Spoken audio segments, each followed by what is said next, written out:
et à toutes pour cette séance délocalisée de l'Académie nationale de chirurgie, aujourd'hui en déplacement à Nancy. Nous sommes avec lui hier.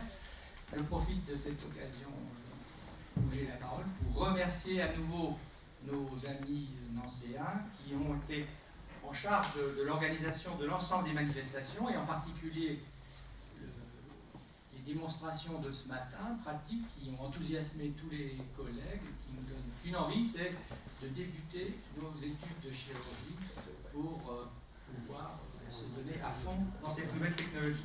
Merci en particulier, donc, je les cite, à Laurent Dressler, Jacques Hubert, Didier Ménard et Eliane Kram pour le mal qu'ils se sont donné, pour leur staff aussi, qui ont été très impliqués, vous l'avez vu ce matin, pour la visite du biopôle, pour les aides technologiques qu'ils ont pu nous apporter lors des différentes manipulations. Vos scores seront affichés en fin de séance, mais de manière anonyme, rassurez-vous, pour ceux qui ont détruit les rochers en particulier. Alors, s'agissant de la séance formelle de l'Académie nationale de chirurgie, nous sommes tenus à un certain formalisme.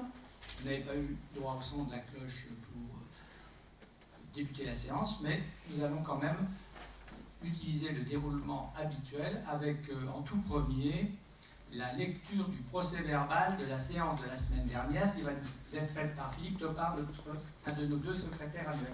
Philippe. Je vais peut-être prendre le micro. Merci. Donc, Monsieur le Président, Mesdames, Messieurs. Alors, comme nous sommes en situation de mobilité, je vais utiliser mon smartphone.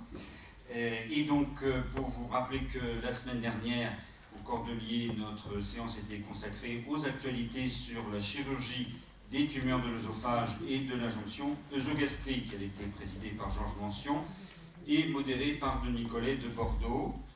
Les présentations suivantes ont été livrées à l'audience. Denis Collet pour l'évolution des résultats de la chirurgie pour le traitement des cancers de l'œsophage au cours des 30 dernières années, résultats comparés de 2 études de l'AFC avec une discussion animée par Jacques Beaulieu, Bernard Lobel, François Dubois, François Guéral, Christophe Mariette et Pierre Catan.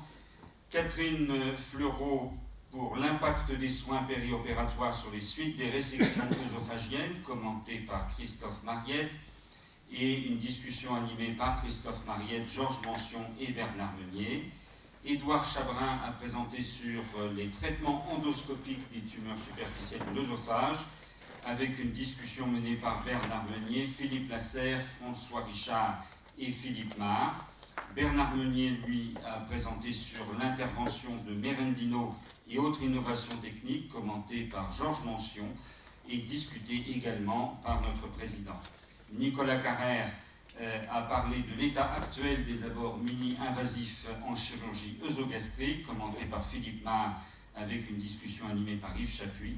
Enfin, Christophe Mariette nous a parlé de l'état de la recherche sur les cancers de l'œsophage et cancers de l'estomac en France, la base clinico-biologique Frégate.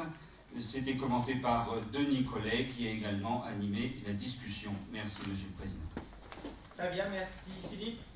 Alors, ce procès-verbal est soumis à votre approbation. Je parle pour les membres de l'Académie. Vous pouvez écouter.